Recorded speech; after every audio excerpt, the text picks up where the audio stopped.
We're going to call this meeting to order. Is the mic on? Okay, thank you.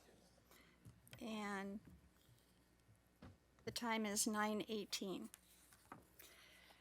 Rosie, do we have a quorum? Yes, Madam Chair, we do have a quorum with everyone being present. Thank you. When we are voting on action items, please use the board voting system when making a motion, when you are providing a second to a motion, and when you are voting on the motions. Additionally, when you would like to speak on a matter, please use the board voting system to enter the speaking queue. If anyone has any issues, just speak up, and we have helpers over here. Blanca in the green shirt is ready to help us. Rosie, do we have any public comment? Madam Chair, we do have a public comment. Mr. Mike Conger will speak on behalf of Mr. Jay Farrington on our Business and Governments Committee action item number 1 this morning. All right.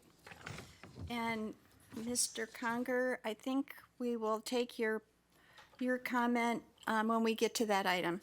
That's okay with you. All right, thank you. Moving on to the action items. We have staff's recommendation to deny the appeal of Jay Farrington.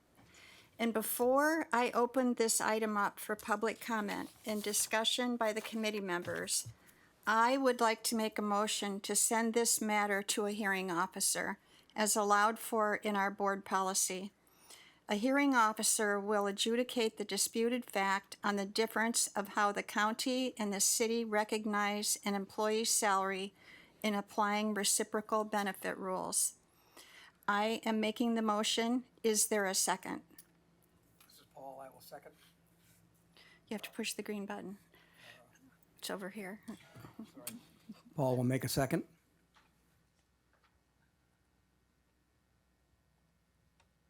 Mr. Conger, would you like to speak at this time, or would you like to postpone? Just very, very briefly, I fully support sending it to a hearing officer. That was going to be the last thing I was going to say. I think I'm on now.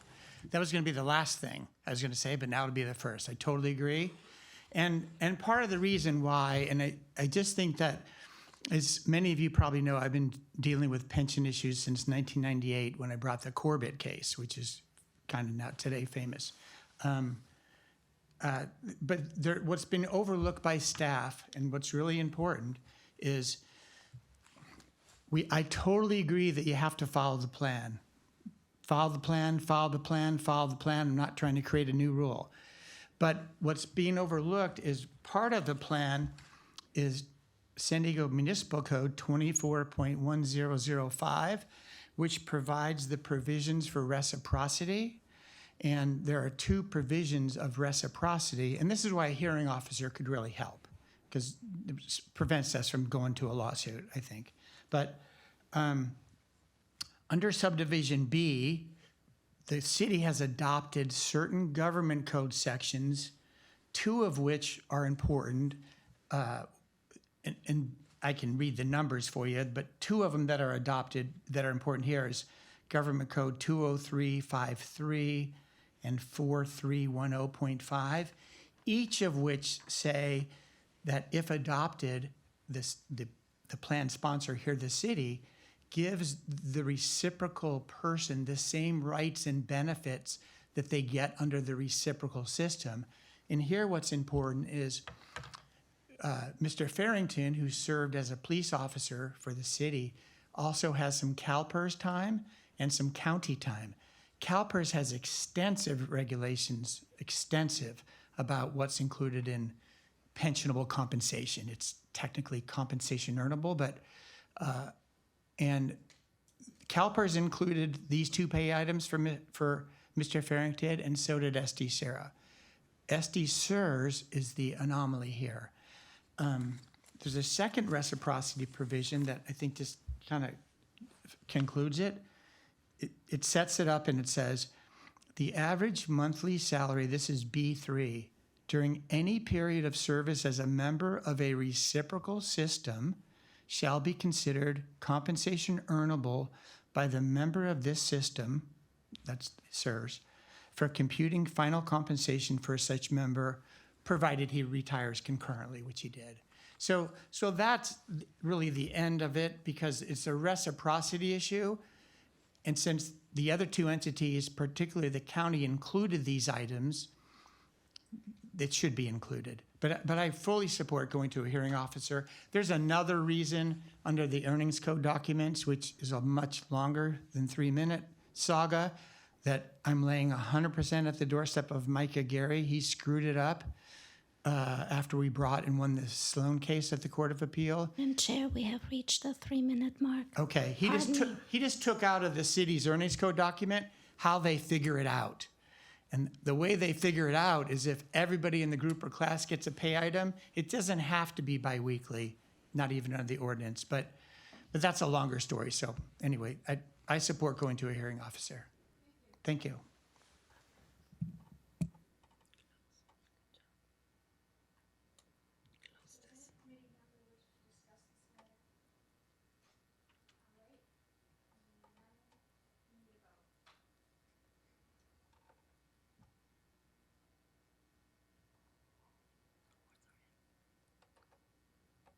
With all votes in, this motion passes 6-0. Moving on to the next item. We have Johnny, you are on my list for the next 3 items. I'm popular today. Yes, Makes you are. Feel good. Thank you. Good morning, everyone. My first item this morning is staff's recommendation to extend Fiduciary Council Reed Smith's agreement for 2 more years. 3 years ago, this board selected through an RFP process Reed Smith with Harvey Lederman at the helm. Mr. Lederman has been practicing law for 50 years, which is longer than I've been alive, and that shows his wealth and wisdom in the system. He doesn't just represent SDCERS, he represents some other well-known systems like CalPERS and CalSTRS, several county systems, out-of-state systems as well. When we selected Reed Smith, they gave us 3 years of contracted rates, and those rates have expired. And they would like to increase their rate 6% this year, 2023, and an additional 3% the following year. The board policy says that this body selects Fiduciary Council, so that's why I'm bringing it to you today. We strongly recommend that we continue the relationship. It's been a good one. I think they've been extremely responsive. At the end of this 5-year term, the board policy tells us to start over and look again to make sure we are keeping those relationships fresh and paying the right amount. Any questions? Hearing no questions. Do I have a first? Paul will make a first. So we have Paul, seconded by Charlie. Voting. All votes are in? All votes are in, Madam Chair, and with that, the motion passes 6-0. Johnny, you can't get up yet. I'm missing my notes for some reason. Overly organized today.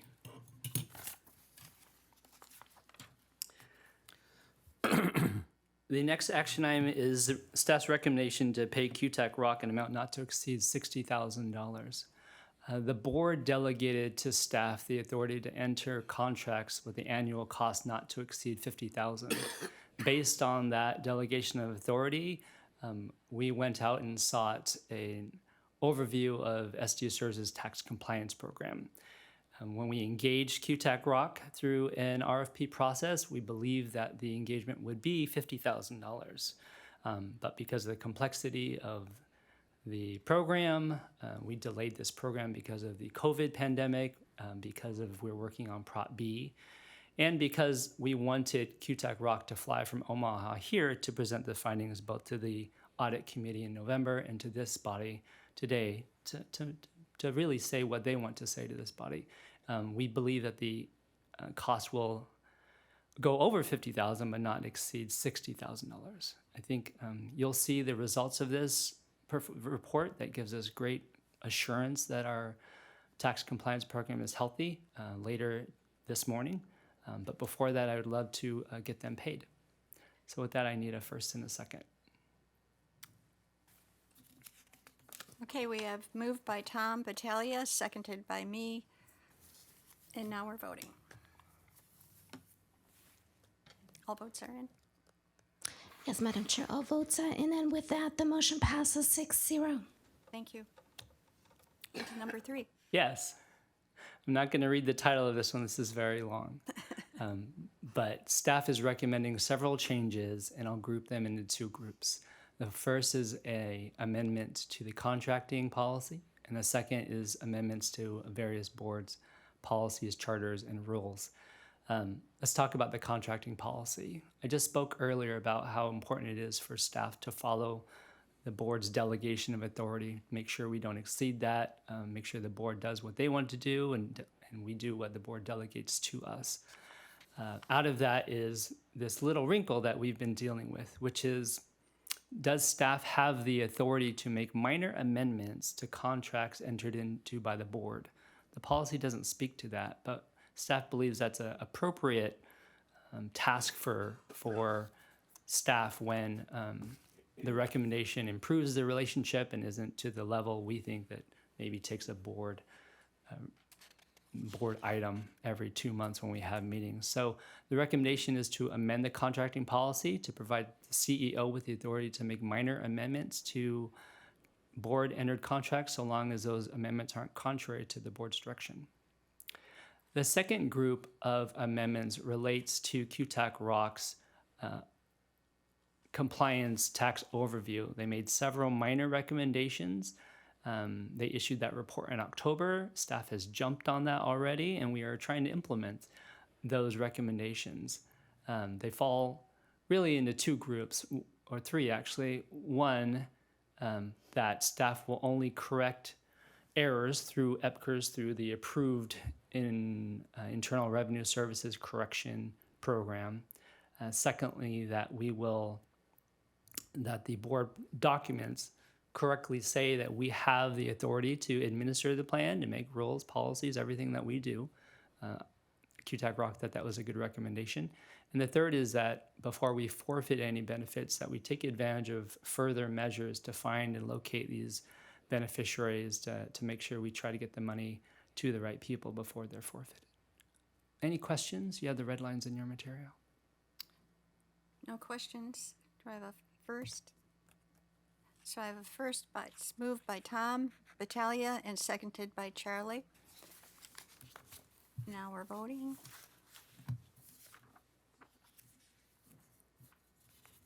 All votes are in. Yes, Madam Chair, and with that, the motion passes 6-0. Great. Johnny, Hi. the gentleman from QTAC ROC is here, isn't he? Thank God. You're probably tired of hearing from me, but let me introduce Jeff McGuire a little bit before he speaks. So as I spoke earlier, we retained QTAC ROC to do a compliance overview of our tax program. A little history would be helpful. In 2007, SDCERS' tax compliance program wasn't up to snuff. It really violated IRS rules. We entered into a voluntary correction program with the IRS and really cleaned up the program so much that we're very proud of it today. But to keep making sure we're up in compliance, we want to look towards some external bodies to make sure we're not missing anything. From 2007 to 2017, the IRS had a determination letter program where we could turn in our documents, tell them how we do stuff, and they'd come back and say it looks good or not good. We have all those letters through 2017 as demonstrating our compliance, but in 2017, the IRS stopped that program. So we're really looking for outside assurances elsewhere. In 2017, we hired KPMG to do a compliance overview. That came with several minor recommendations, which we remediated, and that was very positive. So fast forward to 2022, we wanted further assurance, just to make sure we're not missing something, to continue our legacy of making sure that we are a qualified plan under the IRS. So we hired QTAC Rock from Omaha, Nebraska. They come with great rates and great experience. They're an outside consultant. We work with Ice Miller, a different tax firm historically, to build our program. I wanted to make sure that Ice Miller wasn't missing something. So in 2020, Jeff and his team started looking at our program. It culminates into the confidential report that you have in your memo, and he's going to give a little presentation on his minor findings today. Staff's very happy with the report, very happy with the recommendations. We've accepted those recommendations as stated in your confidential memo, and we expect to have those recommendations remediated by March 2023. With that, we have Jeff McGuire from QTAC Rock. He flew in last night from Omaha, Nebraska. This is his second time here. He did such a great job at the audit committee. Greg wanted to make sure he gave that same wonderful presentation to this body. He is part of your benefits and high employee compensation team. Yeah, employee benefits and executive compensation. Thank you. Everybody in the United States has these practices, and I don't think anybody has agreed on a consistent name for them, which is interesting. But Okay, with that, Jeff, if you'd take it over. Johnny, thank you for the kind introduction. Members of the Business and Governance Committee, I'm excited to be here for my encore presentation. I will get right into it with slide 2.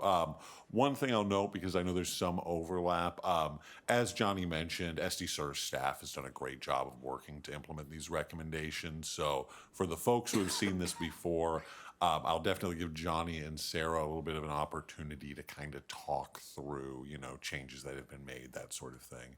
I'll kick it off by talking about kind of the high-level process we went through with respect to the operational review specifically. As you know, the memo in your materials is attorney-client privileged, so I will try to keep things at a fairly high level and not go into too much detail regarding specific recommendations, specific cases we found, that sort of thing. From a high level, we started this process with a series of initial inquiries to understand both SDCERS rules and policies in terms of approaching most of the common aspects of operation of the plan, and written narratives that kind of set out how the rubber hits the road in terms of implementing those policies. So through several document requests, we engaged in a comprehensive review of SDCERS policies. After developing kind of a high-level understanding of what was going on from an operational standpoint, we engaged in extended interviews with SDCERS staff to kind of, hammer out questions that came up in our initial review, further understand certain processes and points that we've identified historically for other systems as being kind of pain points in operation, that sort of thing. And then after that, sort of engaged in further follow-up questions, sort of discussion of items that we saw to understand, make sure that we were seeing the right things, understanding the right things, and then finally issued our report based on that. So again, that kind of, the aspects of plan operation that you would expect were kind of items we focused on here. How does money get into the plan? How does money get out of the plan? What policies and procedures happen? We've talked a little bit about corrections, missing participants, that sort of thing. But all in all, kind of a comprehensive review of the life cycle of a participant within the plan and the operational elements that go along with that. We'll go next to Johnny's favorite slide. I do want to emphasize our review of SDCERS has found that SDCERS policies and procedures are extremely robust. I know in our initial meeting, kind of talking through our draft report, my colleague John Shimbari shared that, typically these reports are substantially, it doesn't quite shake the desk when you hit it, but when you put it down, but pretty close. And SDCERS, the number of issues we found were relatively low. The seriousness of those issues was relatively minor. We think that the operations of the system are, again, extremely robust. Let's get into directly some of the specific items that we ran across here. The first item is an extremely common issue with defined benefit plans, both private and public. dealing with the treatment of participants who separate from service. The IRS has established a number of rules that deal with situations where participants have not had a bona fide separation from service and return to work and start receiving benefits. Generally speaking, the IRS views this as problematic. There are lots of the problem with this, like many other sort of proclamations from the IRS, is that the IRS has hardline rules that say, well, if you provide benefits to a participant who hasn't had a bona fide separation from service, you risk disqualification of your plan. In terms of concrete guidance on what that means, there's not nearly as much out there. SDCERS has return to work policies in place on a high level that are generally designed to prevent these sort of, sham terminations, non-bona fide separations from service with participants receiving benefits afterwards. And those policies, for the most part, look really good. The biggest challenge that SDCERS faces due to kind of the unique nature of the system's operations is that SDCERS relies very heavily on plan sponsor level reporting to ensure that participants incur a bona fide separation from service before receiving benefits and don't violate those existing return to work policies. We engaged in a dialogue with SDCERS staff to kind of further understand this process and figure out how, because again, plan sponsor reporting kind of remains the weak link in this, how we could strengthen that link to the maximum extent feasible. In connection with that, and I'll turn it over to Johnny to discuss more specifics here, but we ended up recommending a procedure basically to annually remind plan sponsors of the return to work policies and of their obligation to report rehires to SDCERS. Thanks, Jeff. And we've already taken the recommendation. The first draft is on Melanie Peters' desk. She's my quality control. So we expect to have that letter out to our plan sponsors this month. Great. So, any questions at this point? If not, I'll go ahead and move down my list. Great. So the next issue was a great example of, Johnny had mentioned quality control, a great example of quality control in process. Again, a common species of errors under defined benefit plans, particularly government defined benefit plans, is proper identification of pensionable compensation. Both our review and an ongoing review by Sarah Dixon sort of identified issues with how the Port District coded certain aspects of pensionable and non-pensionable pay. Because we kind of both identified at the same time, we engaged in kind of, again, a dialogue trying to understand the source of this error and figure out, is this an issue with respect to, a need for additional employee training? Is it a technical issue? And so we kind of worked through that. Ultimately, it was determined that that issue was a technical issue, and so SDCERS staff has been working with the Port District to create additional procedures to ensure that that pensionable pay is properly reflected. The other piece of this, and this will be an ongoing theme that we'll talk about later with respect to self-correction under the plan. One of the greatest challenges operationally that SDCERS faces due to, again, the size and complexity of the system is being able to quickly identify errors that take place and self-correct those within IRS procedures. So one of the items that we've recommended throughout, and here's one of these instances, is working with individual plan sponsors to create self-auditing procedures to correct common issues like this. That was another element of our recommendation here. Johnny, anything you'd like to add regarding implementation of this one? The port is still working on implementing those, and I agree that they seem to be technical computer issues. So once that is fixed, we believe it'll be better, but we're still in the process of working with them. Am I missing anything, Sarah? Thank you, sir. Yes, Paul. Sorry, Johnny. Is this the same audit finding that Sarah came up with about 3 years ago, wasn't it? Was it related to that? Could you speak to that, please?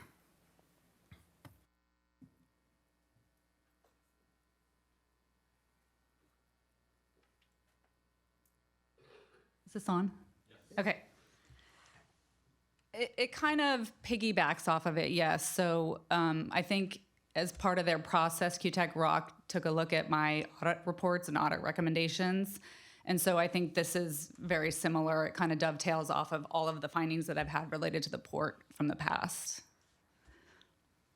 And they've been making progress on this, albeit slow. Is that correct? Yeah, they're still moving. The ship's still moving, yes. So Thank you. Thank you. Great. Let's go ahead and move on. This has been, we're actually kind of, just last week, we're engaging in some discussion on implementing the recommendations with respect to this item. So it is very, very fresh. One of the items that we talked about, as Johnny indicated, prior to the operational review, we did a plan document review, and that involved some of the basic items you'd expect, making sure the plans were amended timely for various law changes, all that good stuff. The SDCERS plans were amended timely for the HART Act, which is one of the major operational laws requiring operational changes to retirement plans in the last several years. There are a number of provisions in the HART Act that have to do specifically with handling participants that are on leave due to qualified military service, and what happens, for example, if a member should die during that time. We found that the plans were timely amended for the HART Act. We found that there were a couple of places where we could make the written procedures with respect to implementing those HART Act provisions a little bit more robust. So what we've recommended is basically a number of minor revisions to the policies and procedures to reflect the changes of the HART Act, to make sure that we understand how if a participant is provided, for example, with differential shift pay, reflecting, say, here's the rate that you receive for military service versus the rate that you would ordinarily receive if you're employed, how that's handled, what benefits a member is entitled to should they die while participating or while engaged in qualified military service, and similar items. Throughout that process, as I said, and I'll give Johnny an opportunity again to comment here, SDCERS staff has been invaluable in terms of making sure that those procedures are properly implemented. I'd like to say thanks to Marcel in particular for doing a good job in the legwork of understanding how differential pay is implemented within the plans. During our first set of interviews, it was an area that we weren't entirely sure who was using differential pay and under what circumstances, and we've gotten some additional clarity on that in the last couple of weeks. So, any additional comments, Johnny?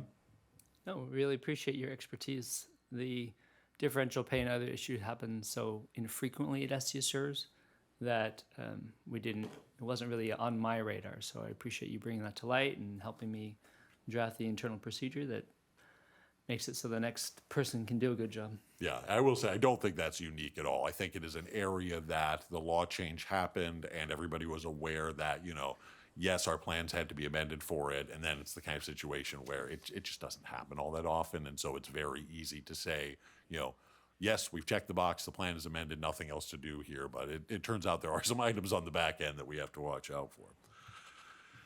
The next item is an interesting one, and I think a little bit more unique, just in that there are a few governmental defined benefit plans out there that offer these kind of benefits, but they're a little bit infrequent, and so in terms of implementing those, we want to make sure that we're doing everything right.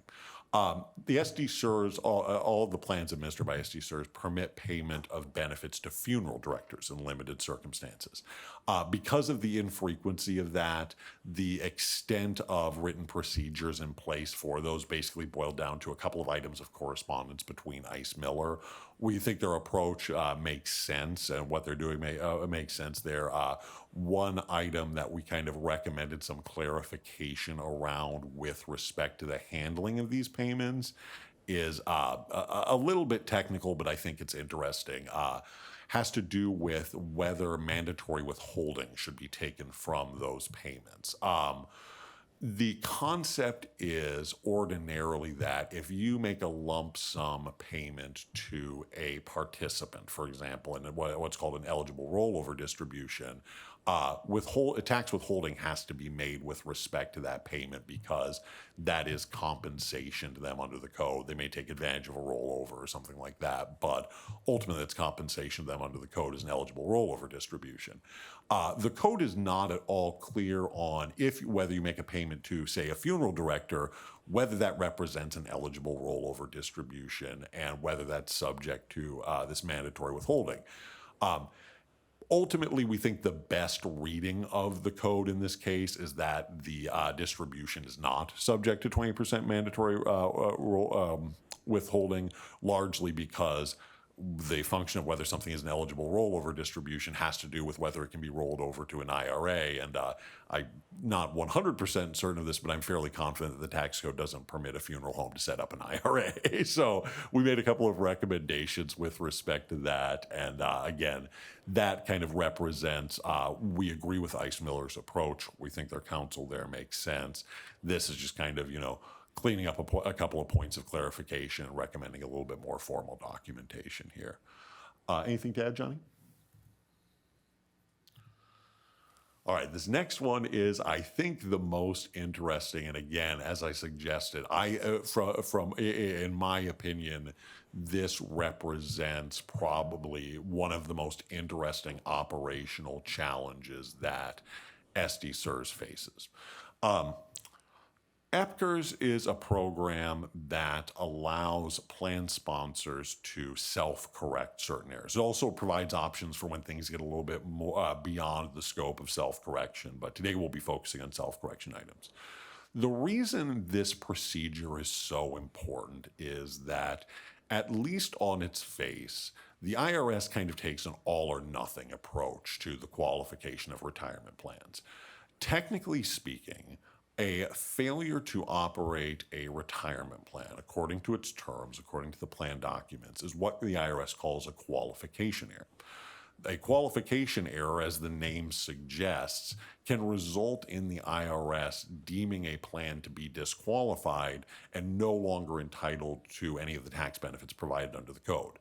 This is an incredibly draconian approach, right? I mean, theoretically, the IRS can turn around and say, with respect to, the most minor deviation from a plan document, that the entire plan document is disqualified.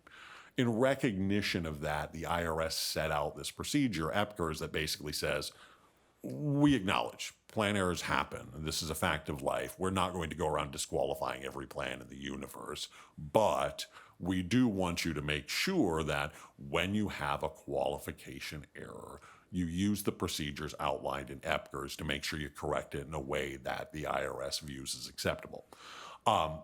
SDCERS, to some extent prior to this review, had self-correction procedures in place, and a lot of those self-correction procedures do, in fact, align with SDCERS.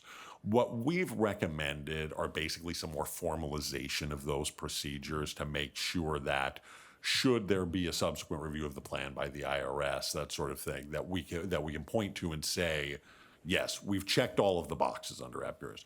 One of the most significant pieces of that is internal policies and procedures to help staff identify when the self-correction framework makes sense or when additional steps need to be taken.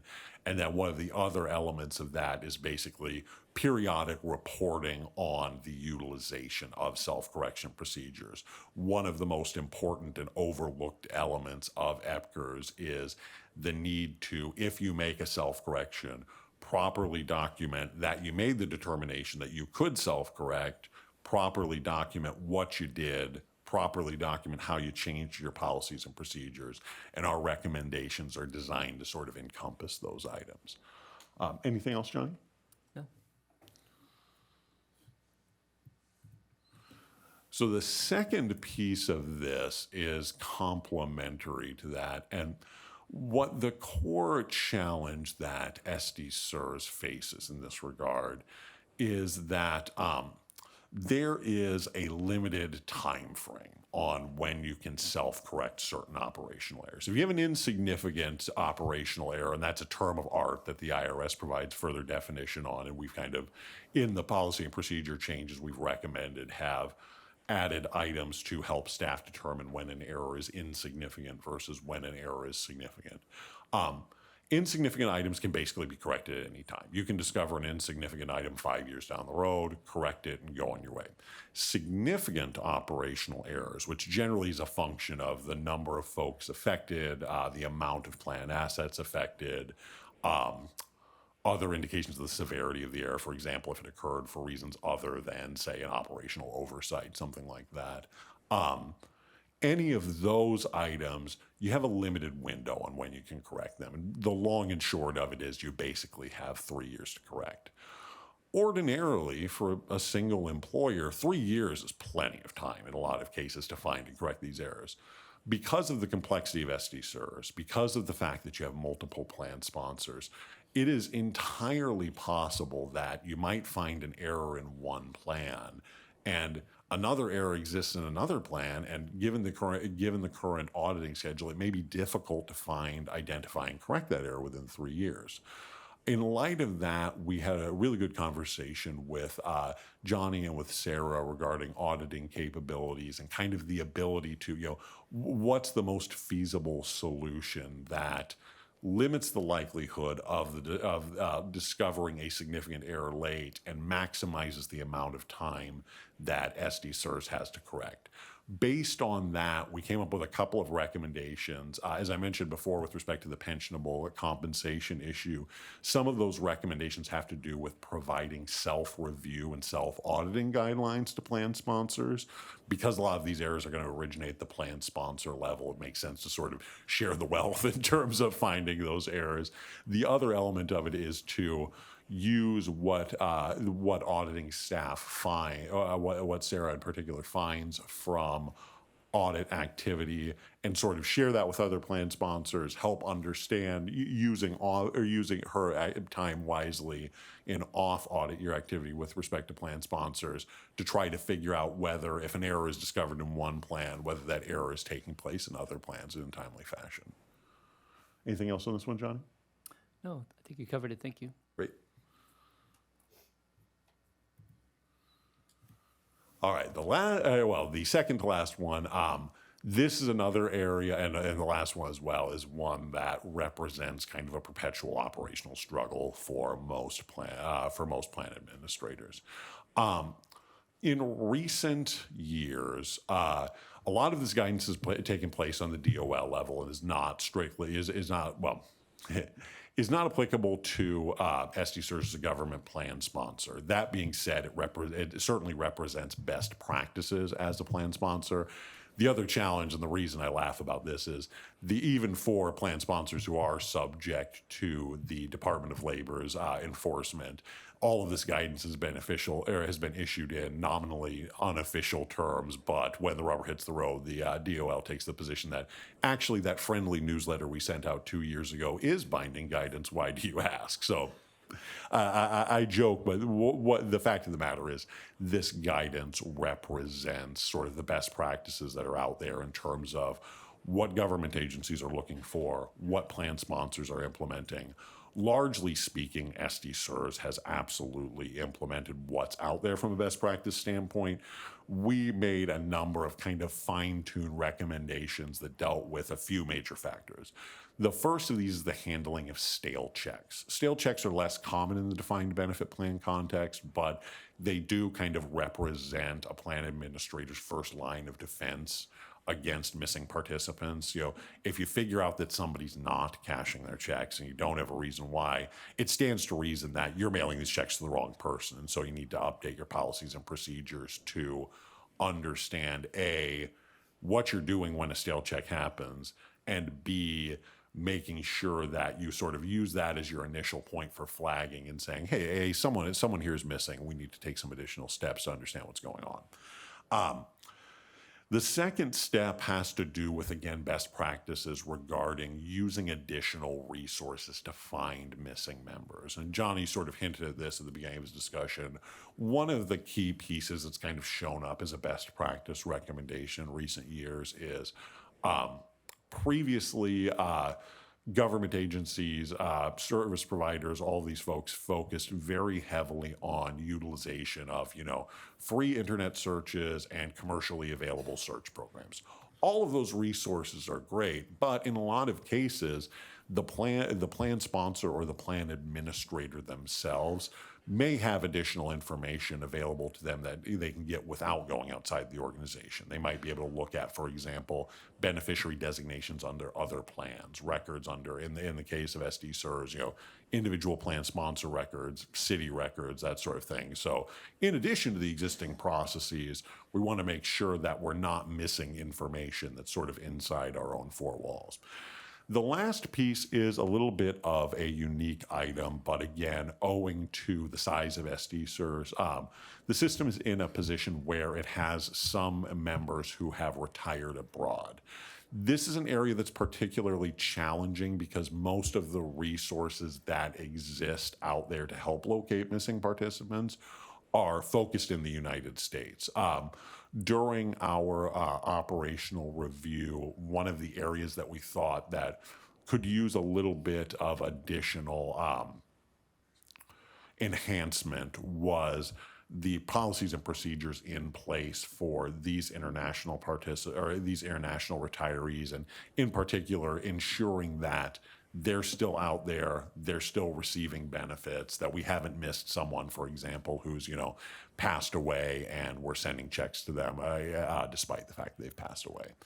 I know this is one that is a little bit more challenging to implement, and Johnny and I had a good conversation about this a couple of days ago because of the fact that, again, it's just not that common of an issue. And so I believe SDCERS staff is in the process of sort of understanding what third-party resources are out there and available to help with handling international retirees.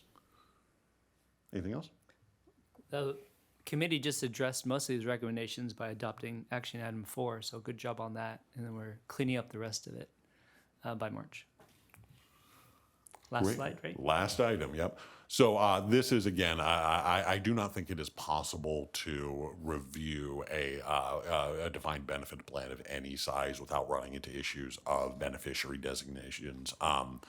The errors we found were not particularly significant or severe, the kind of routine things you'd expect, people filling out forms wrong, that sort of thing. SDCERS, the challenge that you face inevitably with respect to beneficiary designation issues of any sort is, before we talked about the challenges of you're relying on plan sponsors to do a lot of your reporting work. With respect to beneficiary designations, you're relying on individual members to do a lot of this work. And so the front line of defense, and probably the most significant piece of this, is something that SDCERS already has in place. They're routinely communicating to beneficiary or to members with respect to ensuring that beneficiary designations are up to date, flagging files where there's a missing or invalid beneficiary designation, that sort of thing. When we were in the process of this review, SDCERS staff was in the process of doing a comprehensive kind of one-off review in terms of cleaning up those beneficiary designations. Largely speaking, our recommendations here are, one, to kind of formalize those procedures and formalize what steps SDCERS staff are taking with respect to beneficiary designations. And the second is subject to, because this is one of those processes that you could easily, you could have the entirety of SDCERS staff working on this 40 hours a week for the next 15 years and not resolve all the issues. But we do recommend, to the extent that resources are available, not just sort of doing it on a one-off basis, but kind of setting up a periodic schedule for how do we go through, in addition to in addition to proactively communicating to members regarding keeping their beneficiary designations up to date, in addition to flagging, how often can we go through and really just kind of look at everything in the system and figure out, hey, are there errors we haven't flagged? Is there something we're missing here? That sort of thing. I believe that's all of my recommendations. Any other questions for me? I have a question. Sure. Did you communicate with our external auditors, MGO? We reviewed prior audit reports in connection with our review, but we didn't engage in any supplementary questions to them. We just kind of reviewed the prior reports and looked based on that. They do some limited compliance testing, so I wondered if you had any relationship with them? And did you provide your report to them? I'm not sure if our report's been provided to them. I believe the compliance testing that they provide is a little bit more in the nature of just sort of mechanical non-discrimination testing. That was also kind of the scope of the KPMG review, focused pretty heavily on that. As attorneys, that's something that's typically I'm not very good at math, but as attorneys, that's something that typically falls to accountants and to review.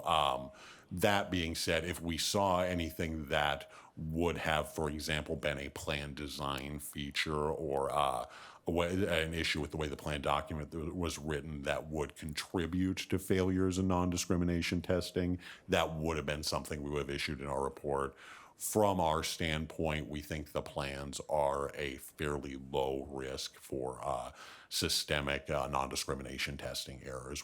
I believe we saw and would expect the kind of stuff that, you run into in any plan with respect to, occasional limits being surpassed, that sort of thing. That being said, we did review internal controls and discussed with SDCERS staff the procedures that they have in place to proactively avoid errors in non-discrimination testing, and didn't have any recommendations with respect to those. Ted's left the room right now, but it's probably worthwhile to make sure this report gets forwarded to MGO. Okay, I will. All right. Please, Greg. Can I address the committee? I think as part of the audit planning process, when the auditor comes in to look at the financial statements and attest to them, they actually ask management, hey, did you have any audits last year? What, can we please see those reports? So this will be included Right. with that audit prep package. Good. All right. I have another question.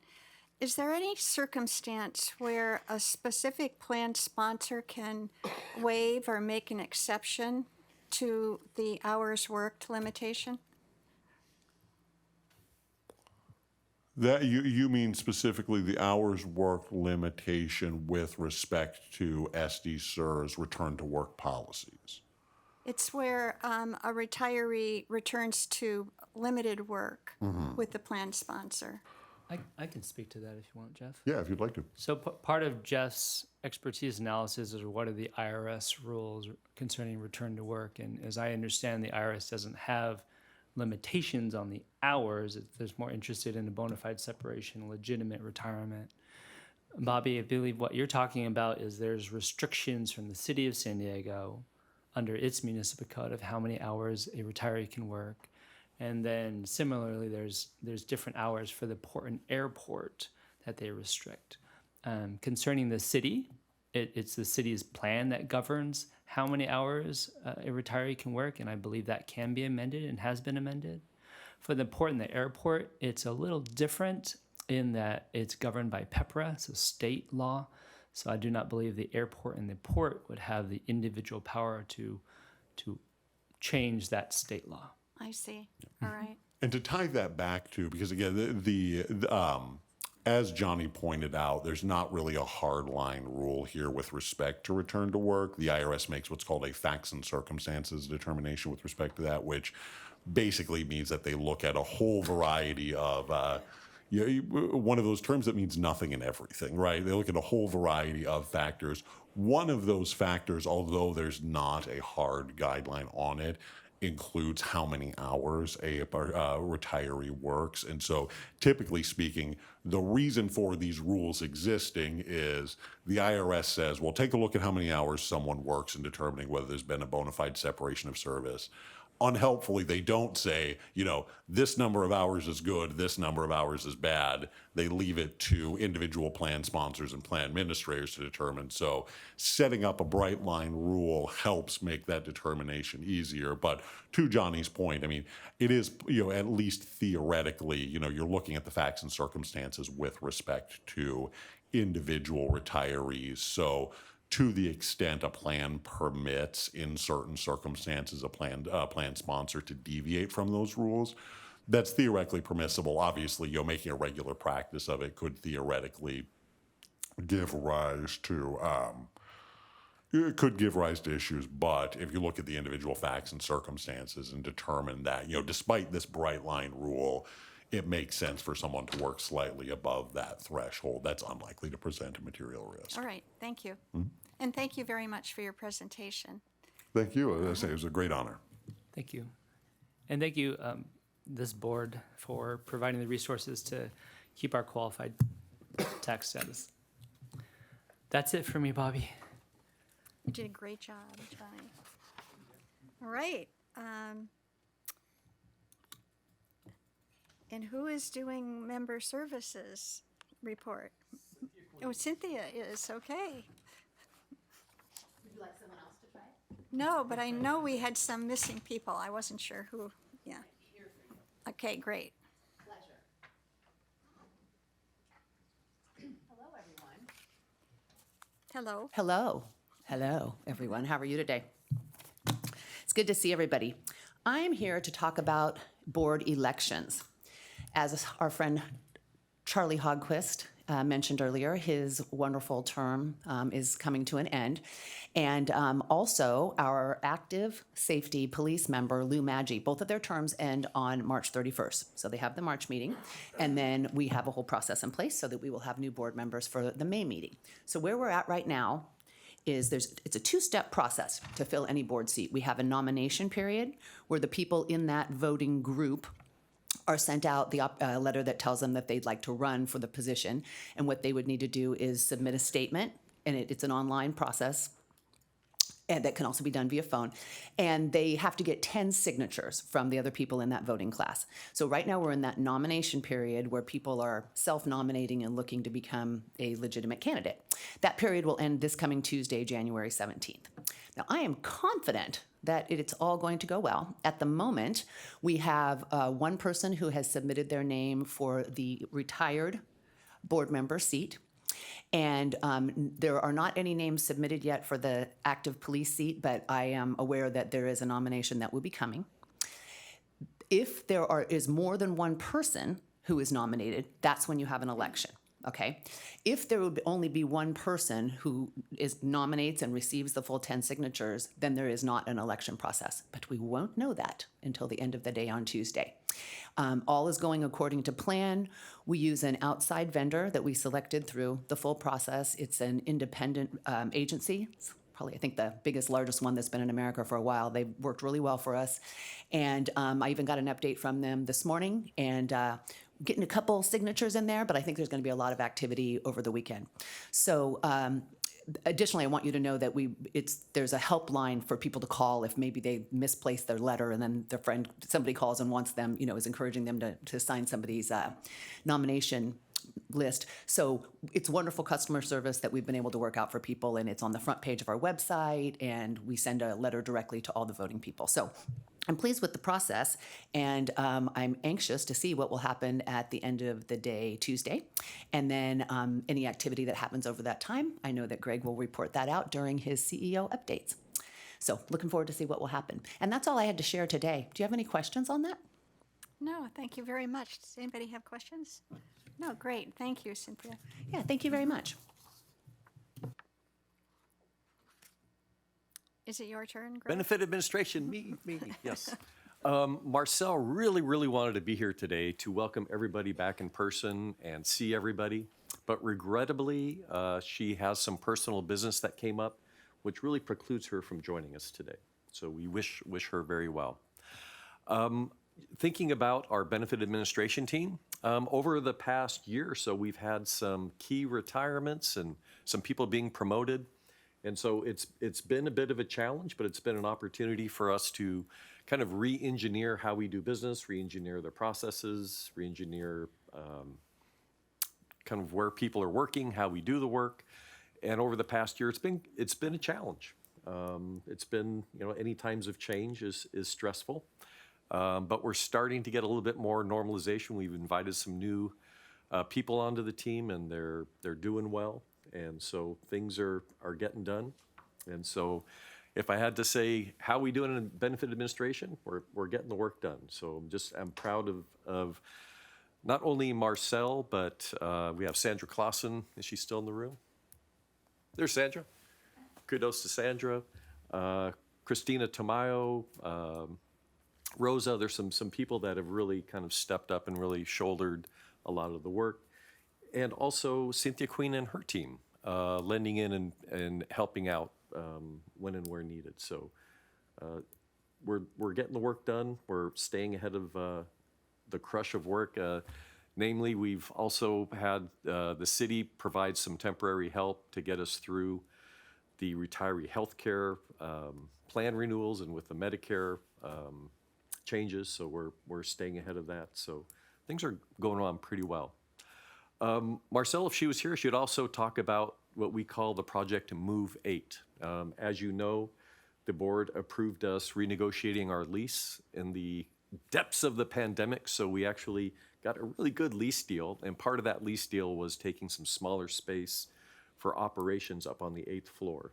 And so we have been working over the past year to remodel the 8th floor. It used to be the immigration court, so we could not just walk into that space. It needed to be completely gutted and rebuilt. And I'm just really pleased to say that we had a tenant improvement allowance built into our negotiated lease contract, and we came in under budget. So we have been in the new space for just over a week. And so I would invite you up there, but it's still kind of like when you move into a new apartment or a new house.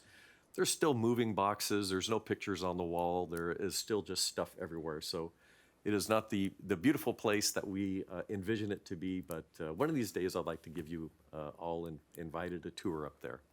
But the construction company did a very, very good job. We're really pleased about that, and we're really pleased to start paying lower rent rates, lower lease rates. So we're pretty pleased about that. As far as staffing goes, as you know, during the pandemic, we went into nearly full remote work mode with everyone working remotely except for a few key staff, which was really Cynthia and her team basically in the office, Marcel and myself and a few others regularly in the office.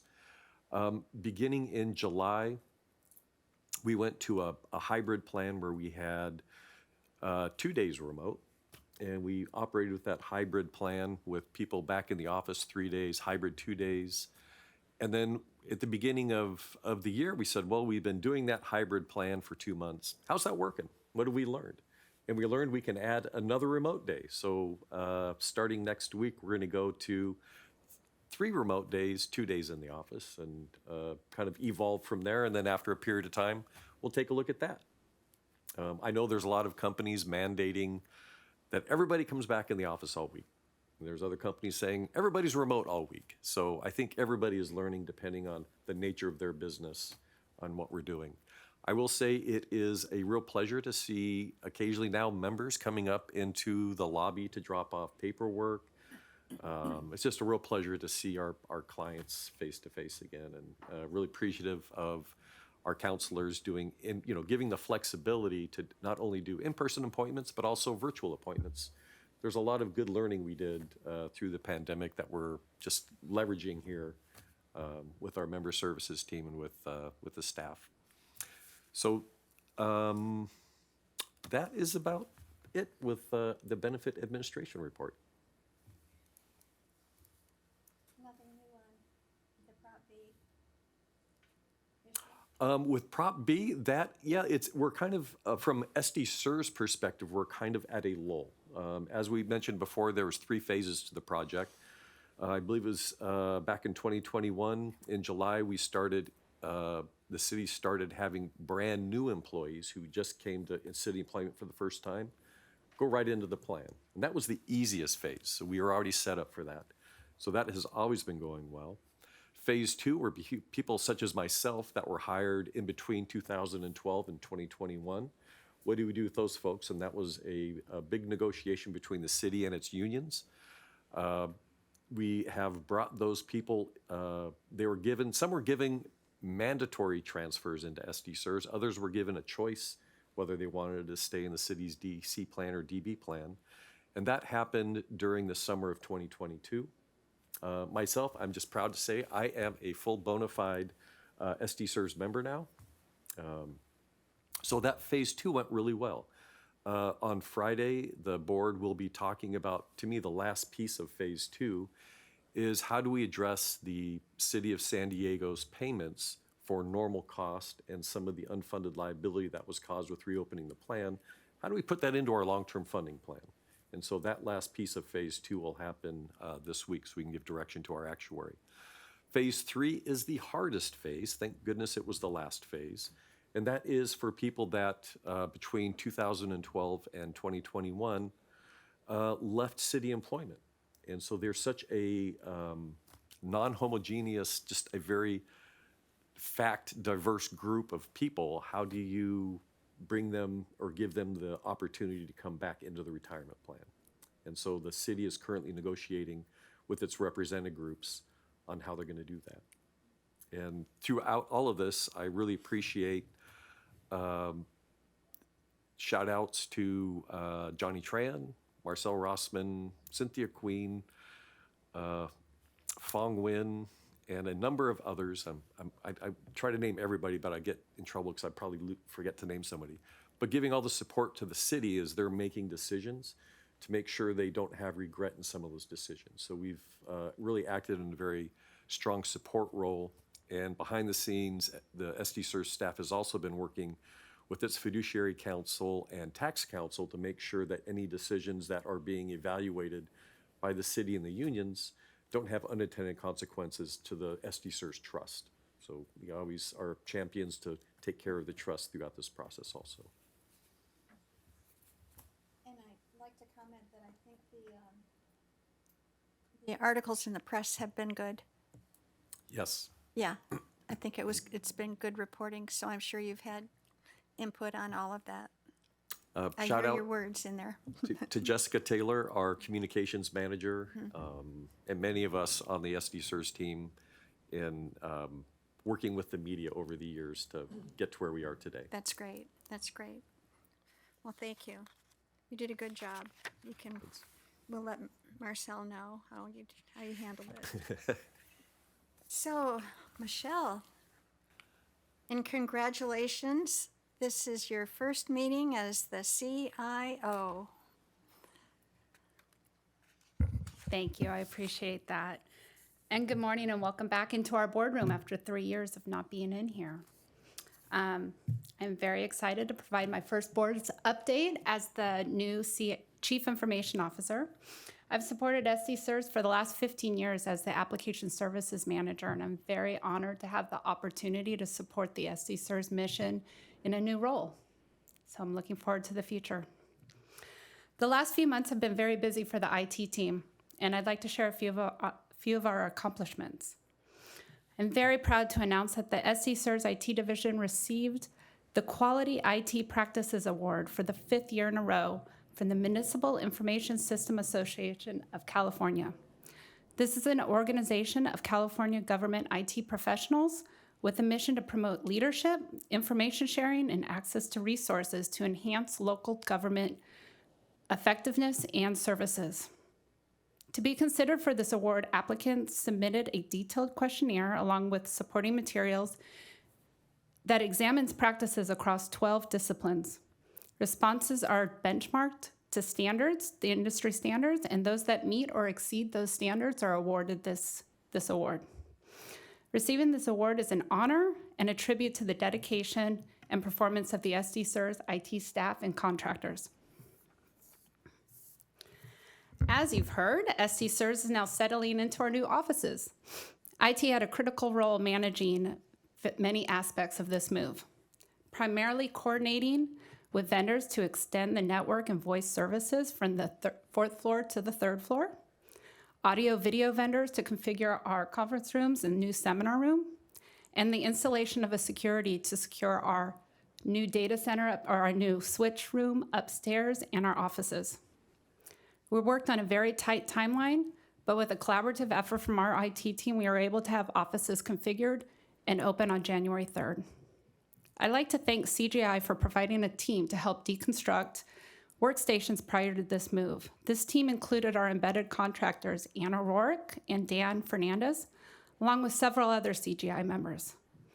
A special recognition to Blanca Gomez from CGI and Alfredo Nieto from Zenzar for working overtime during the holidays to ensure that our workspace was ready for staff to come back in after the new year. Sean Kilback, who's new to our team, led the effort and managed the vendors to meet our move timeline. But that's not all. In December, we concluded a 6-month upgrade project of our pension administration system, IRIS. This project was necessary in order to continue to take advantage of enhanced development features and maintain our system software upgrade path. This was a very large project and required a lot of time from our managers from every division to test the new system and certify its integrity and its readiness for production. I'd like to thank all of those that were involved in that project. At this time, this concludes my update, and I'm happy to answer any questions.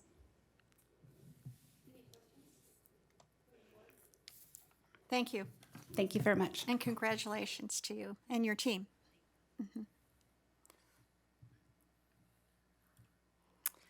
With that, do we have a closed session, Johnny? No closed session. Do we have any questions from the board? How about from Greg? Any comments? Surprisingly not. What? What? I feel like I already had my say giving the benefit administration report. Thank you. Well, I'm stunned. Okay, well then with that, I guess this meeting is concluded. We are adjourned.